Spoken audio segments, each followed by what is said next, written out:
Gonna proc it now, gonna proc it now, like Jackson Aurelia, Jackson Aurelia. Gonna proc it now, gonna proc it now, proc it Jackson Aurelia.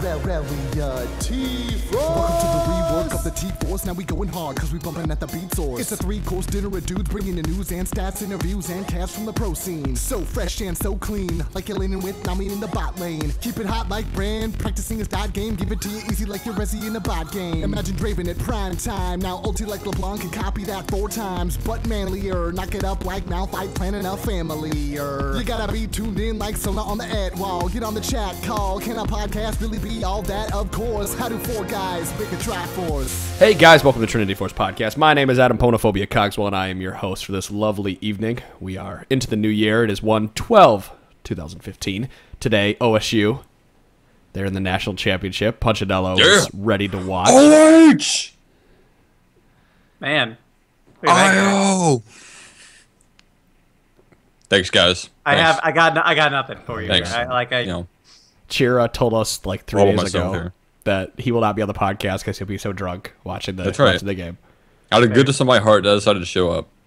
Appreciate Drunk. it. But I've showed up. Wait, That's fine. you are drunk? That's the standard Working for on the it. show. What, be I'm not there yet, but you know. Well, I It's a am, process. as you can tell by my voice, I am rather sick. I have the nasty bug of sinus. It's not even a sinus infection. Who the hell knows what it is? I just know I'm coughing up a lot of terrible things. Yeah, I'm coming. I'm finishing up a cold here, so I'm also laying off the alcohol. So Punch, you're drinking for 3 tonight. Yep. Damn. I have Because tea. I'm also coming off a cold. Well, yeah, but I still got a lingering cough, but I'm not going to let that stop me. it's that time of the year. Yeah, I haven't coughed yet. Thank you very much. I'm sure I will.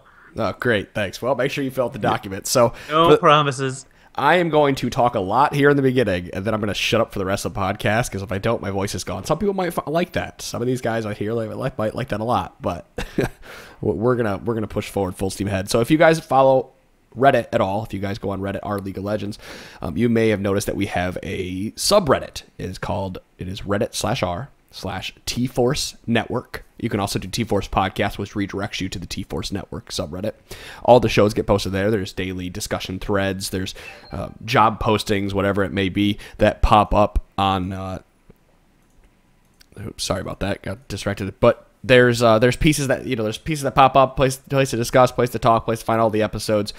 Get in there, and we have fun talking smack. I mean, the Battle Arena guys posted a sweet GIF today of the 5 of them in like sailor outfits. It was funny. You have to go check it out.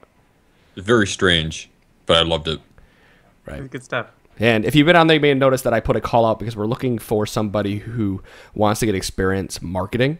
This position is pointed to anybody who's just looking to get experience. We understand we're not paying. We understand we're not giving you anything but the experience for your resume, and you could go and scream and yell about that on Twitter all you want. But if you are looking for an internship, whether it be 90 days, whether it be a year, jump on here. What we need somebody to do is go out there and really help us market the podcast, help us find sponsors, help us get more viewers, more listeners, whatever it may be, social media, any pieces that you think you can jump in and help.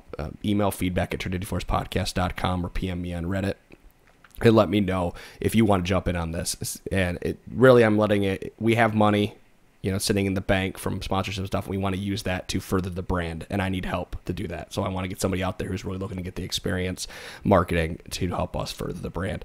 And that's all I've got about that position. So hopefully one of you guys will jump right on top of that. My voice is slowly losing, as you can probably hear. Deteriorating. We'll go ahead and move this right into talking about Kalista. Punch and Dom have been playing duo bottom lane for quite a bit the last couple of days, I would assume, or at least you've seen a couple Kalistas, and you guys are ready to talk about builds and everything about her, so go for it. Well, we played a couple games yesterday, but we talked about it a lot. Yeah. So there's a build going around, which, if you remember when we first talked about Kalista, or I gave my initial impressions on her, there's a build going around that goes against everything I first thought about her. You remember I would say, it makes sense to level Q first, and why would you get Runaans? Runaans isn't good on an AD carry. Well, this build says I'm fucking wrong. And I don't remember what listener it was, but I was in the chat that day, and somebody started a conversation about building Runaans on her instead of Static Shiv or Phantom Dancer or something along those lines. And it just led to a good discussion and everything. I don't remember who that was. That's my bad. I'm sorry. But shout out to that particular listener, because well done on the prediction front. Yeah, it definitely seems like Runaans is a viable option. So the build particularly is max E first on Kalista, and build a vamp scepter into Runaans-rush into Bloodthirster. And the theory behind this is since you're maxing E, you want to get as much attack speed as possible. Runaans is going to give you that. It's the highest attack speed option in the game, and it's also going to put your stacks on multiple targets, so you're getting the maximum benefit out of your E. Did you want to jump in, Dom? I just still don't understand the reason behind prioritizing E over Q on this. Like, you look at it on paper. I haven't heard this. I just still don't understand that. Like, everybody's doing that, and I'm not a marksman main, so far be it for me to really good and criticize this. But I just the only thing I can think of is that the mana cost on E is so low, and if you're using it to just get extra last hit stuff, you're basically restoring the mana anyway. So that's why you're prioritizing it over Q. But the whole issue with this build, Kalista's already a pretty mediocre laner, and the whole issue with this build is that it just tanks her laning phase. Yeah. So I wrote down some pros and cons with this build, as is. I mean, we'll talk about some modifications we've thought of for this build, but as is, it's obviously great for wave clear and lots of stacks and lots of mobility. That's what it's for. However, the cons are it's going to kill your lane phase because you have no damage, and you have no damage because you have no crit for a long period of time. You're also not going to have armor pen for a long period of time, which means that if you're going up against a tanky enemy composition and you need both of those stats, I mean, you need crit and armor pen in order to kill a tank. And if you're not getting either, or if you're only getting one of those stats on your third item, then you're far behind. And I encountered that twice in the past couple of days, where enemy team had a tanky champion, and I wasn't far behind, but because I was building Bloodthirster and Runaans first, and all I had was attack speed and damage, I couldn't touch them. Last thing I want to mention is you also can't really duel other marksmen for similar reasons. If the game we just got out of, I tried to do a Tristana, that wasn't going to happen. Tristana with IE and a Static Shiv is going to melt Kalista, who only has attack speed and damage. Because one crit and you already lost the fight. It's the power spikes on this thing are amazing once you have the Runaans and the Bloodthirster, because all of a sudden now you're just hitting everything, and you're hitting everything pretty hard, especially because, and I guess that's really the appeal of leveling up Rend. It's so that just by the time mid game comes around, you can push E and chunk off half of somebody's life. But again, that's just tanking your laning phase in the process. I was gonna bring up I think Punch, you and I had talked about this a while ago. It's pretty hard to hit Q in lane, right? To actually smack somebody with it and get the damage off? It is, but now we're getting into the territory where are we going to argue for... Yeah, we're going to argue for one skill over another because the other one is harder to hit. Yeah, I mean, in theory, you would put Mystic Shot in that same territory. Now, going back to the E over Q, I agree with you, Dom, that Q, I mean, from a math standpoint, just makes a lot more sense. E, at max rank of E, so rank 5 E versus rank 5 Q, you need at least 10 stacks of Rend in order to do as much damage as 1 Q, which is a lot of stacks early game. I guess unless you're building Runaans, which is the purpose of this build, to get as many stacks as possible. But still, I mean, you can get that much damage off of 1 Q and put a stack on them, and then do your Rend damage afterwards. I mean, Q also applies Rend, so it's not like there isn't obvious incentive to use Q alongside it. I think the theory for leveling E first, and this is just my take on it, because I didn't come up with this build, and I have a hard time understanding it, but my theory behind the E first is that you're just embracing the fact that Kalista's lane isn't very good, and you're taking the E just so you can clear waves and farm and get the Bloodthirst and the Runaans, and then you start melting people. I mean, like I understand it in theory. More attack speed means more stacks of rend. But when you have no attack damage to go along with the attack speed, the stacks of rend are really not that meaningful because it scales with your total AD, which means that the base damage on it is really low. Yep. And so that's the thing that I'm kind of just having a difficult time wrapping my head around, is why people are prioritizing the Runaans ahead of a BF sword item. And then we got into like looking at pro builds for it, because there are a couple different people are doing it in all different ways. Just looking at the builds across the board, it seems like the only consistent items are Berserker Greaves, obviously, and then Bloodthirster and Last Whisper. Some people are getting a BF sword and then Runaans, and then they're finishing their Bloodthirster. Other people are rushing the Runaans. I haven't really seen anybody rush the Bloodthirster and then go into Runaans from there. Not everybody is necessarily getting a Last Whisper even. Some people are going for the static Shiv just to have all of the AoE damage. Some people are going for a Blade of the Ruin King to get that extra damage going on, like for the percentage of life. And that does make sense. So in that regard, it kind of ends up being a really malleable build once you have the two items. But it still goes back, like for me, it keeps going back to that weak laning phase that you end up. And if you're just tanking your laning phase, like what are you going to do to get to the mid game? It kind of ends up being an Ezreal situation if you're going for the blue Ezreal build, because you have to get that tier early. That means once you have the tier, your opponent now has an advantage over you, because you are not going to be, your trades just are not going to be hitting as hard, and you have to poke as often as you possibly can. And against certain supports, if nothing else, that can be like, that can put you in a really precarious position. To cut this rant off for a moment, we had already discussed earlier that if we go this build, it's a weak laning phase, and yet, obviously you're just detailing the reasons, or just previously detailing the reasons why. But what is stopping people, especially like pro level players, who are more likely to be the person who plays this and high skill, and people who have high skill with Kalista, but she's definitely more of a team oriented support carry, or that niche type of carry, because she does bring that ultimate. She does bring the passive to link up with her support to do more damage. So who is to say that this isn't something where we see a 2v1 in top lane or bottom lane, and then we leave Kalista alone while she gets that ramp up period, and now she moves into the mid game spikes that we've been talking about, where she's really powerful because she's got that Runaans and maybe a piece of lifesteal or whatever it may be. I mean, that makes a lot of sense, but doing a 2v1 now suddenly puts you at risk of losing Dragon. I mean, with the Dragon changes, there's definitely way more to consider alongside that, and is, giving Kalista a problem-free laning phase, really worth the risk of losing that Dragon. Well, that's especially since Kalista's so good at taking Dragon. It feels like if you're picking Kalista and she's not always in position to help you take that Dragon, it's kind of a waste, because her rend does more damage than Smite at equal level, assuming she gets a bunch of stacks off on it.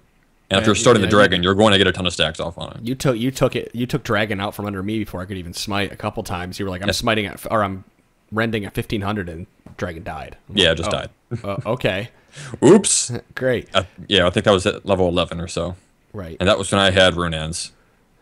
But with that, I guess this kind of goes back to what the casters have been talking about quite a bit, and that's, is it worth it to give up the first Dragon if you can get the, and they don't even say if you can get the timer, they just ask the question, is it worth to give up the first Dragon? And we've had this discussion in the past, we don't need to get into it so much, but is it worth getting Kalista farmed? And we'll talk in a perfect world, we're not going to talk,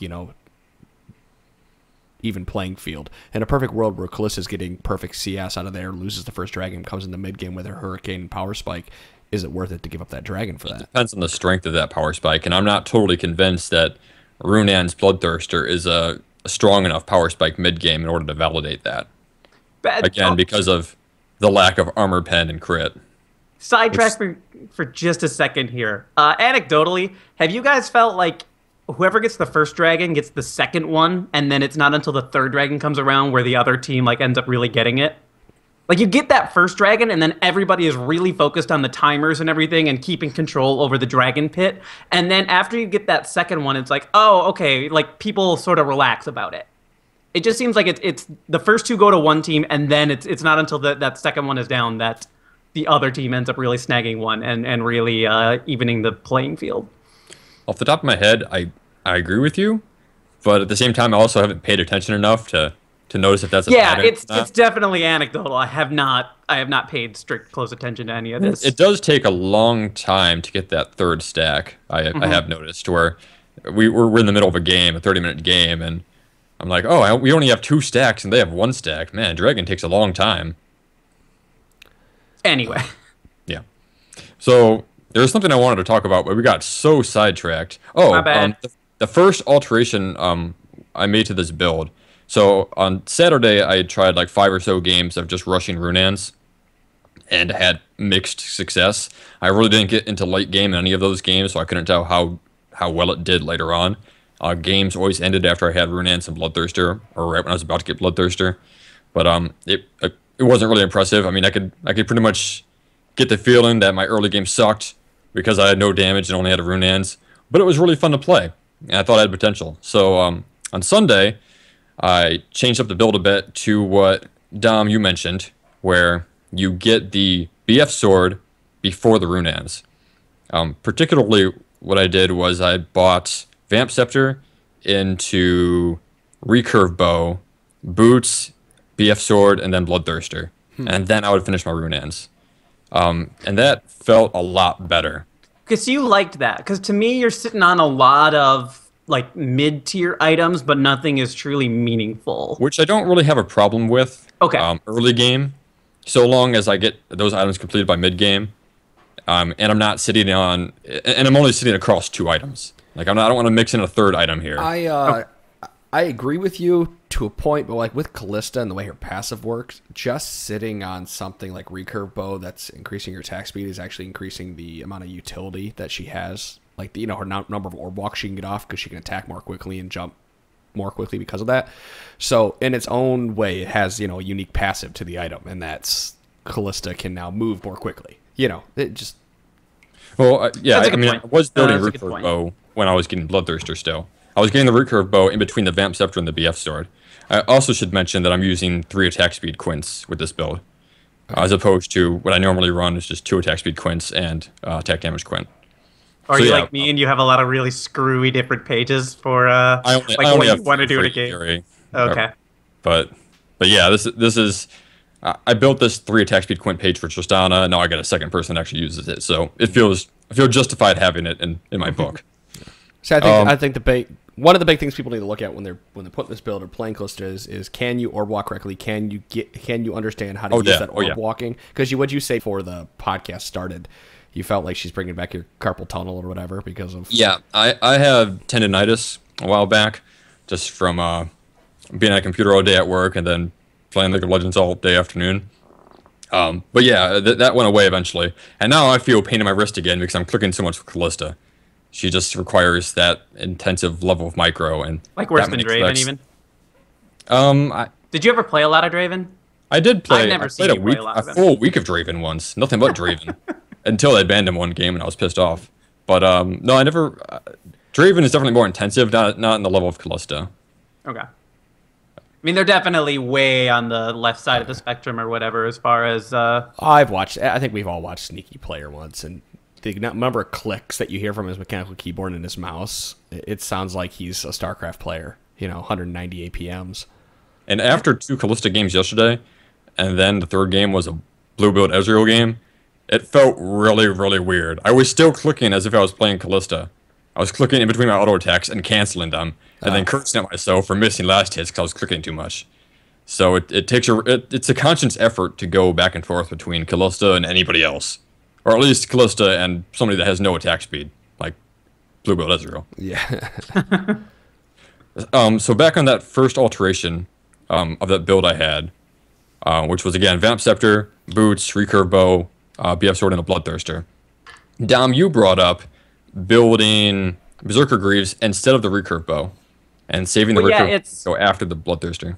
That's because it costs 100 gold more, and you do get 5% less attack speed compared to the recurve bow, but you get the movement speed, so that's going to like overall help you, especially with the way the boot description for movement speed like interacts with her passive. You actually end up getting more range out of it. Yeah, not necessarily movement speed, but the boot tier.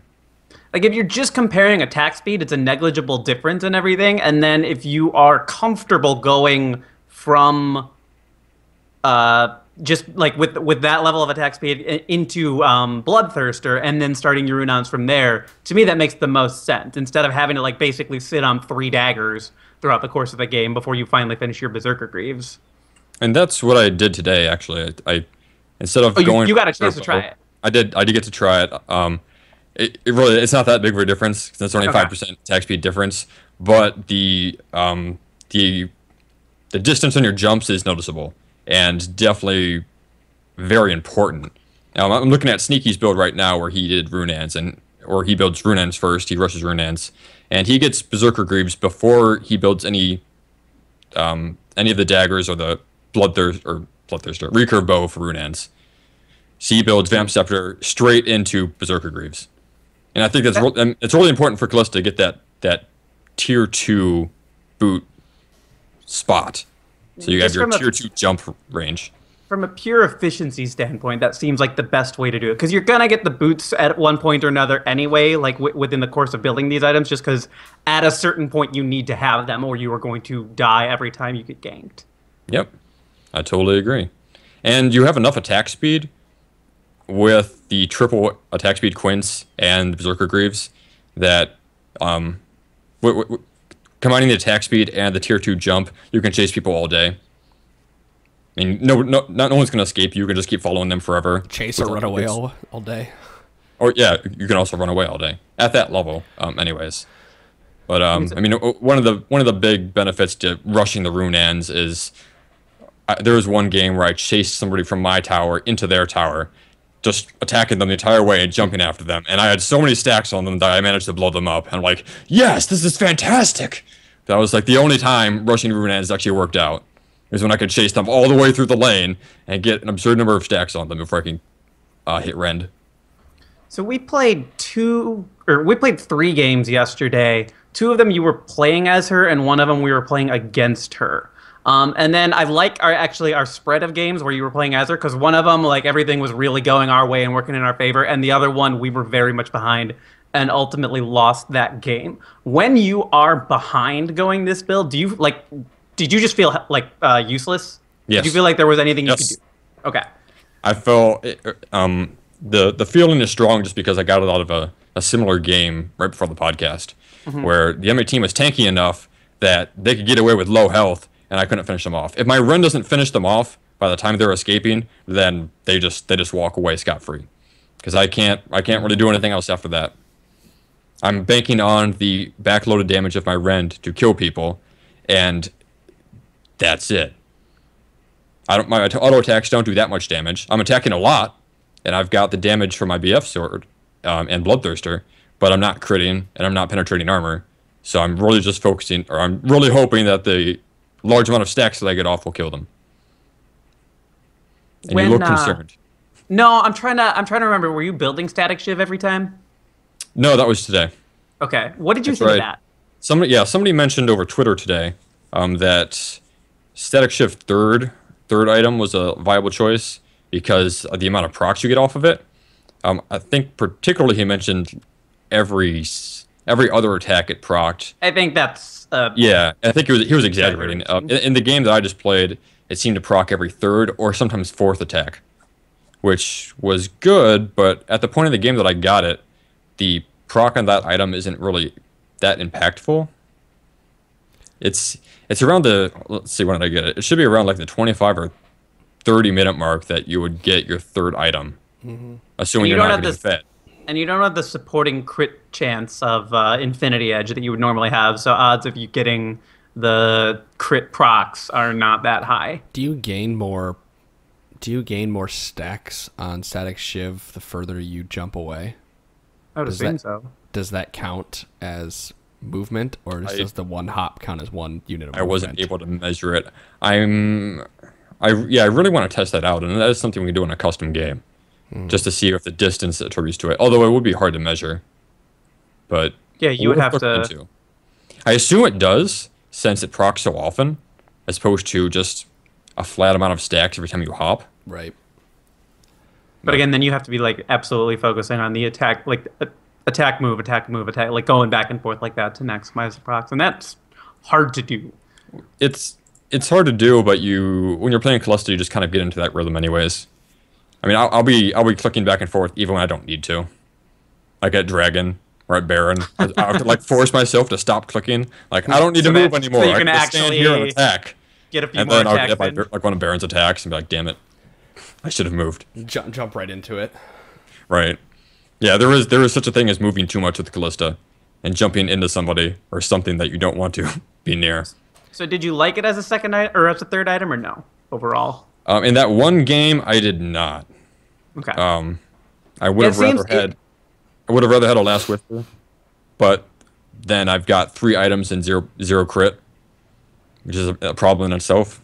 I mean, that's the second game that we played yesterday, where I got my first 3 items were Bloodthirster, Runaans, Last Whisper, and I still had a hard time killing them because I had no crit. I had the armor pen, but you need armor pen and critical strike to kill tanks. So, brand new Kalista player wants to pick it up, has decent mechanics, can do it. What build do you go? What build do you start out with? How do you try her? Do we know? Do we have a path? Is there a good way to sneak in an Avarice Blade in there? Like, that's what I'm trying to think about now. It's like, well, just to get that little bit of crit chance, and then I guess you're getting all that extra gold. I don't know. I don't You know. don't want to sit on that item too long. I do think this brings up how versatile Kalista's builds can be. I like that. I like that a lot. Just as a whole, Kalista seems like a very versatile marksman in what she can build.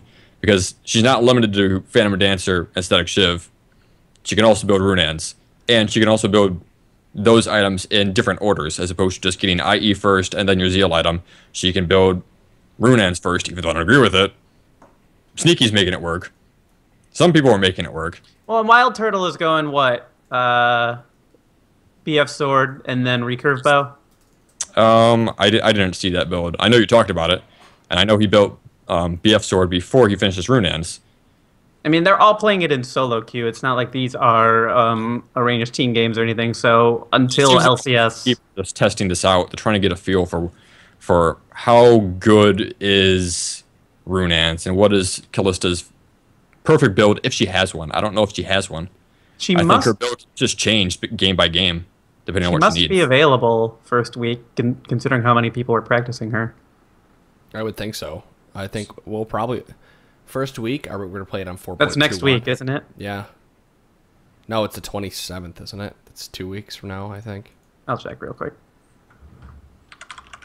But yeah, I don't remember off the top of my head when it starts. I'm also in a daze over here listening to you guys talk about Kalista. See, this is how I feel when you guys talk about jungle. Like, man, I should play jungle sometime. Sounds like a mystical, magical world. That's what you gotta. That's why you gotta do what I do and just like ask questions that are probably really dumb, but that usually gets them onto something, and then you can just sort of tune out for a little while, and then oh yeah, what stats here, numbers. Let me look that up for you.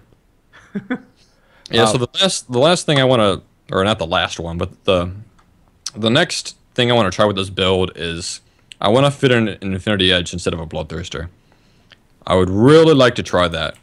Because that also gives me the option, I'll have Critical Strike, and I'll show the attack speed from Runaans, and I won't have Critical Strike from a Zeal item, but at least I'll have attack speed, which gives me more opportunities to crit. And because I have crit, that means I can get in Last Whisper third, and I should be able to deal with tanks more easily that way. The problem is, of course, I'm going to have no lifesteal, unless I just buy a Vamp Scepter and sit on it, which is a viable option, but given how Infinity Edge is more expensive than Bloodthirster, you're going to be sitting on a Vamp Scepter, which doesn't build into the Infinity Edge, so you have to start over from a BF Sword to build that item on its own, and then get your Runaans. It's going to be a much more expensive build. So that's why I'm. But you're not. There's no way. How do you get that money? If you're not doing damage, how do you get the money? So we got to maximize with what money we have. More farming. I mean, Okay. just looking at this, so many people are doing different things. I see one where they ignore the static Shiv and just go for Infinity Edge and then go with the Runaans and the Bloodthirster. I see one where they go with Blade of the Ruin King instead of static Shiv. I see one where they go with Phantom Dancer and everything. So there really are, like, to a degree, it kind of depends on the player, which I do think is really cool. But there are a lot of Infinity Edges on Kalista's pro build history here. So it's not like I think you're on the same wavelength that everybody else is. They like this build, but they don't like the lack of crit on it. Mm-hmm. Or the lack of stats in general. I mean, when all you have is attack speed and damage, you need more than that. Like, the interesting part is she doesn't really need the move. Like most marksmen like the extra move speed from Static Shiv and Phantom Dancer, or even Trinity Force. Kalista doesn't really need it because she gets so much from her passive, and her passive doesn't scale with move speed itself. It scales only with the passive that is on boots. So, like, that's what's that's why I wonder if you don't actually need to bother with you know, that type of item and instead, the Zeal item. Yeah, with the Zeal item, and instead go for Infinity Edge like you're talking about. I mean, that's 2 huge damage items then. That would be great. Be good to try. I did see a lot of the Blade of the Ruin King too, as your fourth, you know, the fourth option for an attack speed item, and that also gives you the lifesteal too. But that's how expensive is that? How often are you pushing E? How Would you often? ever to just get a Trinity Force instead? Her cooldowns, I wouldn't. Say her cooldowns. You know, maybe with the Q first. Oh man, the possibilities for Kalista are just. Well, let's refreshing. end this discussion right here. We've spent 30 minutes on Kalista, and I actually have an email. Sorry for moving away from the mic. I have an email that I wanted to get to from a listener. That it's a support question. Ooh. Actually, everybody will be able to answer it. So, Alex writes in. Hold on, I don't have any more water. I'm a longtime listener and love dropping the knowledge that I get from all of you, except Wrecker, because that's not knowledge so much as insanity, on my friends to improve our game. I made support, and I know that I'm still a bronze player because I have a lot to learn. One of those things that I cannot/have not figured out is how to play when my team is behind. I find that I'm unable to do much of anything to contribute when I fall behind. I maintain vision. When I do help to make a play, the trade comes out of in the opponent's excuse me. Let me back that up. I cannot maintain vision. When I do make a play, the trade comes out in the opponent's favor. If I play defensively, I get raged at and still killed. So I ask you, what are some good practices I could use to be more than a weight on my team's neck when the team is down? The worst part about being behind is that you basically have to wait for your opponent to make a mistake. The game that we lost last night, Chira just kept he had a point of frustration because we never caught any of them by ourselves. Our vision was fine, but anytime we ran into them, it was the entire team that we ran into. And I was just like, that's because they're winning. They have no reason to split apart. They're doing exactly what they need to do to close out this game. And so that's the unfortunate reality of being behind. You have to wait for your opponent to make a mistake, and if you try to force them to make a mistake, odds are pretty good that it's going to be you that ends up paying the price for it. It sucks, but that's the reality. Yeah, I think the nature of being behind is that odds are you're going to end up losing. I mean, that's just how the game works, is that if at any point in time the person in last place, the people that are behind, can all of a sudden just win the game at the drop of a hat, then we have Mario Kart 64, where the person in last place can get 3 stars, and all of a sudden they're in first place. Like, how the fuck did that happen? I mean, it's... Oh, go ahead. Yeah. Well, part of this is definitely... You say you can't maintain vision. When you try to make a play, it comes out in the enemy's favor, whatever it may be. You didn't tell us, Alex... You didn't tell us what support you play or what supports, you primarily play. So that'll take into a lot of account. If you're playing someone very passive, you have to let your team. If you're playing someone like Janna, which is a very passive support and a very reactive support, you have to let your team make the moves. And that can be very frustrating to do. And this goes out for anybody out there who's playing support or any character. I would say maybe you should be saving some of your skills, like in a team fight. Hold them for an extra second or two. Because that could actually make the difference in a team fight. You're Thresh, you've thrown out a hook, you've flayed, you walled, you've dropped your lantern. Now what? You didn't, maybe you only hit 2 people. If you would have waited 2 seconds, that fiddlesticks would have jumped over the wall and you could have flayed them away. Whatever it may be. Something I get just things off the top of my head that could happen in a team fight. But waiting an extra second can make or break a team fight. I mean, if nothing else, figuring out who the most important target is. Game we played, the game we played against Kalista last night, getting her out of the fight was the biggest deal. And like I made that my job. That was the only thing that I was focusing on, was like catching her and locking her down for just long enough so that we could blow her up and then turn every fight in our favor. If the biggest threat in the fight is Dr. Mundo, well, then you're in a lot of trouble because he's impossible to kill. I mean, and you're not going to win every game. That's just the reality of it. Sometimes it's a lost cause. And a fed Dr. Mundo ends up being that type of situation for you. But yeah, so figuring out the biggest target, and then the other one is understanding where all the power spikes are. Are they winning? Are they winning just because they have kind of a level advantage, a little bit of an item advantage, and every time you force a fight, those are the only things that are like really carrying them out ahead?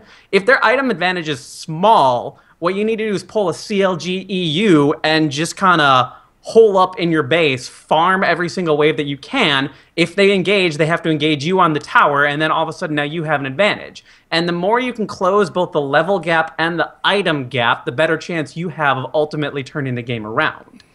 I also think, to kind of build off of that, you need to focus on how they got their lead. If they are a pick comp with a couple assassins, and they excel at skirmishing, then what you're going to want to do is actually start grouping up. If you've got a good team fight team and they're picking you off all the time, then group up. If they are a good team fight team, then you might want to start sending somebody to go split push so you can start getting objectives while you're stalling and farming at your base and keeping them busy. Another thing I wanted to bring on, another thing I want to comment on from what Pwn was saying is that it's important to know your role and not try and do too much. Like you were saying, pwnophobia. Which support are you, and what are you good at? Are you good at peeling for your carries, or are you good at engaging? Don't try and do both. Just stick with what you're really good at. If you're Janna, don't try and go pick somebody off in the jungle. Well, a really good example. You're not tanky enough, and they probably have people nearby to help them out. Right. Sorry, to piggyback on this, a really good champion is Alistar for this, because you only get one rotation of your abilities in a team, in like a mid game or early game team fight. You only get a headbutt, you only get a pulverize, and yeah, you can headbutt pulverize for a second half of CC, or you can get 4 seconds out of that by stretching it out by pulverizing and then headbutting someone into a wall or headbutting someone away. And you need to figure out how to use those properly and who you're protecting, and you're peeling, because you're a better counter engager than you are an engager, being that cow. So if you're playing cow and you're engaging with the headbutt pulve and then you stand there like, look at me, hit me, I got my ult going, everyone's just gonna ignore you. No, I mean, you press R and then your job becomes taking every single skill shot so that somebody else doesn't have to, because it's barely hurting you. And even when your ult wears off, that still is your job until everything is off cooldown. And you just mash E so that you can like get that little bit of extra life to you and everybody else. But blocking skill shots that would have otherwise hit a carry, like that's a way you win games when you're playing a support. Being the hero means taking the bullet for somebody else in this regard.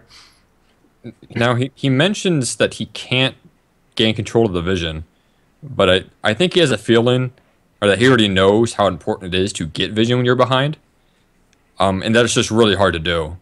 It's something where you kind of need your entire team to go with you to help you clear out wards and place wards, and then you have to protect the wards that you place. Like, use wards as bait. You can do that. If they see you place a ward and they come in to sweep it, I mean, that's a good opportunity to pick somebody off. Possibly. It's a really scary situation in that regard. I've been there a lot, because a lot of times your team can't afford to go with you to put wards down. Lanes are usually getting pushed and they have to clear them out, but you still need to get some of that vision. You end up step warding a lot, and you end up kind of just risking it, for better or for worse, to try and get that vision down. And I don't have a percentage of time or anything, but like every now and then you just get caught because the enemy team is somewhere where you didn't think they had any reason to be at all. And they were just waiting for somebody to walk through. It sucks. That's kind of the hazard of the job. It's unfortunate, but like you just step ward.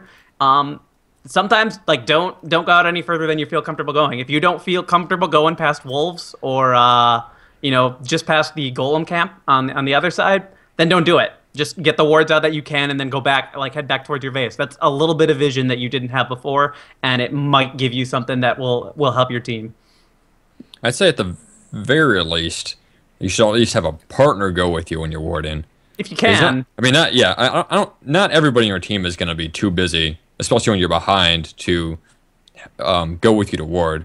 I mean, there's only 3 lanes, and if the enemy team is in your jungle, or you suspect they're in their jungle, then you're not farming that.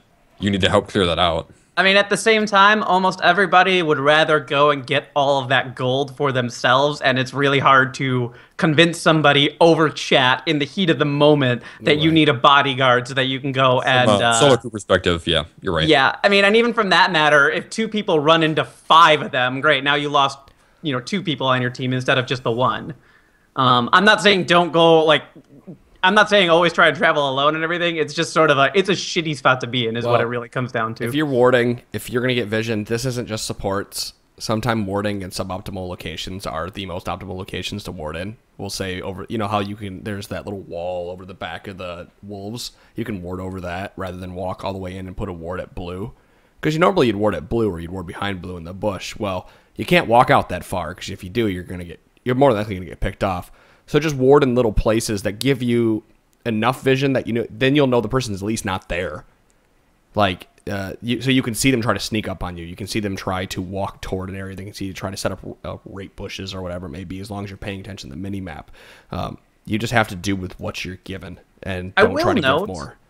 This gets a lot easier next patch when they add the gates to the bases. Oh yeah. Because all of a sudden now you can get into your jungle, lay down a couple sneaky wards, even if they're just relatively close to your base, and then get back in, and realistically you're not going to get caught. But that's going to help out supports who are behind quite a bit. I do think it's going to help out junglers a lot too, just clear speeds, just by virtue of being able to go straight into the jungle as opposed to down a lane and then into the jungle. Oh, excuse me. I think that's one thing we didn't, we probably did touch on it. It's worth mentioning or reinforcing is that the new gates offer more escape paths as opposed to just engage paths. We talked a lot about how it gives you more options to engage and how to protect, but as you were saying, Dom, it's also very good for running away. Oh yeah, and the number of times where I've wanted to just be able to get in somewhere, right on that part of base, and either had to flash over the wall to escape, or just take a horribly inefficient path to ensure that I don't die in the process. It will change some of those late game sieges because you'll also be able to set up some stuff a lot better too. I'm excited for that. That's a big change. I'm excited for a lot of stuff that's coming in 5.1. I think it's going to shake up the meta a little bit. Where is it? Because we had looking for it. It's taking so long. We had talked about a lot. We've already talked about a lot of the changes. So when we do the patch rundown, we're just going to be probably regurgitating what we've already said. But there's a lot of good changes coming in this way. I think it's going to shake up some of the meta. I think we're going to stop seeing Syndra. She's going to fall off for a little while, then she'll come back, I'm sure. Like Orianna always does. Every time they change her a little bit, people stop playing her, and then they go back, oh, hey, she's still good. Well, that's what Punch was saying about Triss today. He's like, yeah. I think people are realizing that she was never really that bad. She's just not a big lane bully. Yeah. PSA, Tristana is still really good. Which is funny, because I remember you saying 2 weeks ago, Tristana's not that good. Did I? Yeah, it was 2 or 3 weeks ago we were talking. It was, Tristana's I remember the game. It was, I did not feel like I was as effective as a hyper carry as I was before. It's probably a good thing. I don't remember the game exactly, but I know they had a couple people that were really fucking hard to kill, and my window to kill them was only during the duration of my Q, which now is a reduced duration. And I have less attack speed overall due to the reduction to her base attack speed. But she's still really good. That's just a case where a hyper carry was overtuned, and you didn't feel like you could carry as hard. You didn't feel like you could carry as hard because you weren't able to carry as hard anymore, and that's fine. Maybe she's where she belongs now. And after that game, that's actually when I made my triple attack speed quint page, and she feels a lot better now. Yeah, she lost a lot of attack speed. Did she really? I didn't even... down from, she was at 4% per level. She's down to 2.5 per level. It's huge. That's very huge. Well, here, I have one more listener question that has come in. There's actually a whole bunch of things here, so we're going to go through this. That's just a good question because Dom's on here, and Dom was the one who brought this up originally. On the show, you guys often talk about making informed decisions and knowing why you are buying items and how they fit into your strategy. We talked about that earlier in the podcast. Question, could you please talk at length about the items you buy and the reasons why you buy them? Please cover every role. You're asking for a lot. Why you build Runaans on Kalista?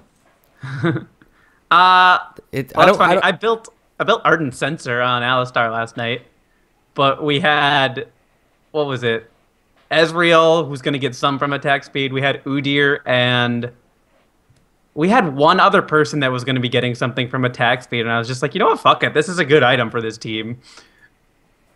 Well, here, we'll talk about this. I'm not going to go through every role. I'm not going to go through every item, because basically what you're asking me to do is go through the entire shop and tell you when and why to build things, and that's not happening for reasons. I will tell you that when you are making decisions about why you are building something, you need to look, again, going back to what is your role for the team, what are you playing, and what do you want to accomplish. If I'm playing Lissandra top lane, there's two types of Lissandra players. There's the DFG Lissandra, and there's a Zhonya's Lissandra. You have to figure out what you are and what your role is for the team. Now, Lissandra is more than likely engaged. She's not counter-engaged. She's jump over the wall, smack somebody with an ult, and then stay alive while people are pounding at you because you're the person in the middle of the team fight. That's where Zhonya's comes into play. Now, if you can walk over the wall, DFG, ult somebody, Q, and they're dead, then you've effectively done the same thing without having to wait for your team to get into the team fight. You are now the assassin, Lissandra. Right. So you have to figure out what you want to do, why you want to do it. But you have to look into what am I playing into in lane? Am I playing into an AD top? All right, well, I'm going to go ahead and pick up the name of the item that builds from Zhonya's, escapes me. The hell's it called? The Seeker's Arm Guard? Seeker's Arm Guard, thank you. So you're playing against an AD. I'm going to build Seeker's Arm Guard, and that's going to build into what? Again, what do I want to do? Punt, you pretty much said the same thing going on with Kalista now. What do I want to do? Most of we ADs talked a lot about this unknowingly during this podcast. I mean, we talked about the build, and then we shared concerns about why we didn't think the build was very good, or why we didn't know the build works, and we thought of ways to improve it. I mean, we basically analyzed what was being bought and what stats they gave us, what we're lacking, and why what we're lacking is a problem. And then made modifications accordingly. Mm-hmm. Like, I've got AD and attack speed, which is good for getting stacks, but if the enemy team has one tank on that team, well, I don't have crit or armor penetration. I can only get one of those items on my third item, so that means I'm going to be behind just automatically when I'm trying to kill that tank. Right. I mean, for me, it really just comes down to answering two questions. Do I need to harm the enemy? Like, do I need to hamstring the enemy team, or do I need to prop up my team in some way? And that's sort of the difference between the passives of Frozen Heart and Aegis of the Legion. One of them is hurting the enemy team, which does help you. Don't get me wrong there. And the other one is helping your team. Now, granted, you're going to buy those in completely different situations or scenarios, but and on different champions, because like a Sona shouldn't be building a Frozen Heart because she's not going to be near enough to people doing the auto attack damage. Well, sort of. I mean, Leona is still going to buy Aegis and Frozen Heart. She's going to buy both of those items. Sure, but yeah, I agree that Sona. It's a case where Sona is not the ideal candidate for it, but if your team has no good candidate for it and you still need a Frozen Heart, someone's got to do it. Someone's just got to suck it up and buy the Frozen Heart, even if it's not the best candidate for it. Well, it's even especially helpful if they've got people that dive you, right? I mean, if they've got assassins that are diving your carry, well, Frozen Heart's not that effective against assassins. See, I think you just talked yourself through that one. Yeah. Yeah, okay. All right, so if Jax dives your AD carry, Jax wants attack speed, Frozen Heart's going to hurt him a lot. Oh, yeah. Yeah. Just going... I think what you need to do, all listeners, is you should go familiarize yourself with every single item in the shop and look at... What I think a good thing to do is to watch an LCS game and pause it every 10 minutes and look at the items. And without listening to the casters, if you can, look in there and see if you can point out why that person built that item when.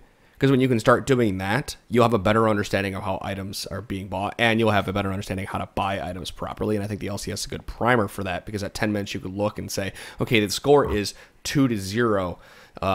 So-and-so has a ruby crystal. Why do they have that ruby crystal? What is the matchup? And now that opens the door even further. Are you Is it helping them out in lane? What are they building that into? And that's how itemization works in this game at the next level, is understanding every matchup you can get into, understanding where that's going to take you in the game, and understanding why you are building what you are building. And those aren't things that I can teach you over a podcast.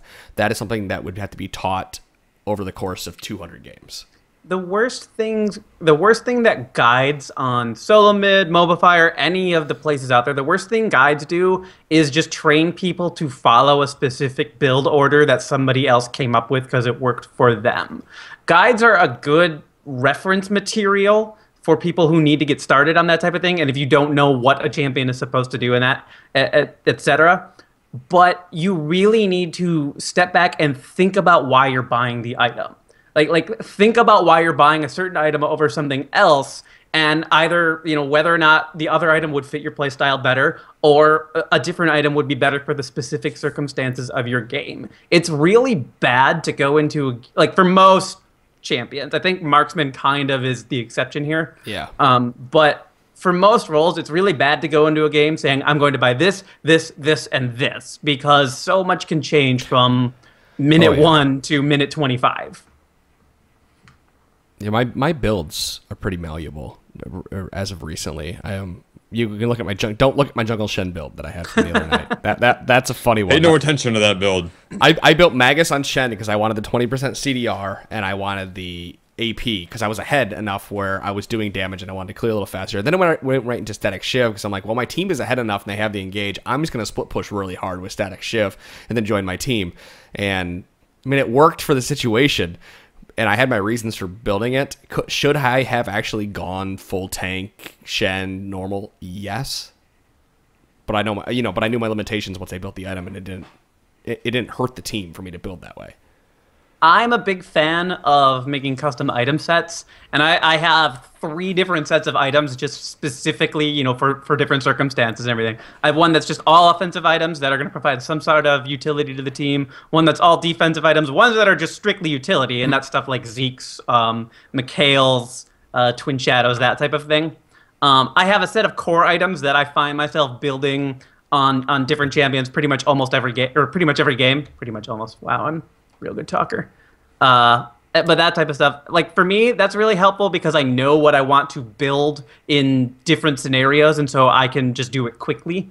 But, like, I have all that information ready and available there. I don't have, like, just a strict one build that I get every single time, because that doesn't happen.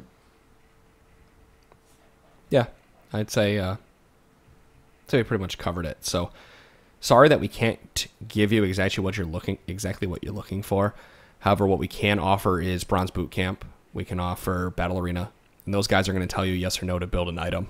And if you have a question as to, you know, send somebody. Chira accepts friend requests. You know, all other people in here. I think DeClaude does as well. You could link them to a game. Do. Punch does. I've been accepting them lately. I really didn't for a long time. I'm really, really nervous about that type of stuff. I'm trying to be better, so I've been accepting. I do not accept friend requests because if I open that floodgate, I have other. I'm not going to say it. You're just an asshole. I'm just an asshole. Okay. Yeah. No, it's just Not a problem with that. When I log on to the game, unfortunately, my time right now is I log on, I have time to play. I unfortunately don't have time to interact with people. But if you want to talk to me, I sit at a computer all day in front of Twitter. You can reach me at tfpone, and you can ask me questions there. Like, I'll 100% talk to you on Twitter. You can link me a match, ask me a question. I just won't add you in the game. And I think all these guys will do the same thing.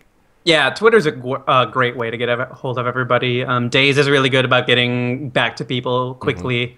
DeClaude is on Twitter all the time too. Chira is really, like, doesn't have as strong of a Twitter presence, and then I guess Wrecker as well. They will answer questions from time to time, but they just don't sit and kind of, like, keep a constant eye on it like Adam, DeClaude, Daze. Yeah, I keep TweetDeck open on a second monitor all day. That's all it's on that monitor is TweetDeck, so I see everything that comes in. I feel like I check it probably every 15, 20 minutes or so, something like that. Oh, do you? Yeah, that's how often I check it.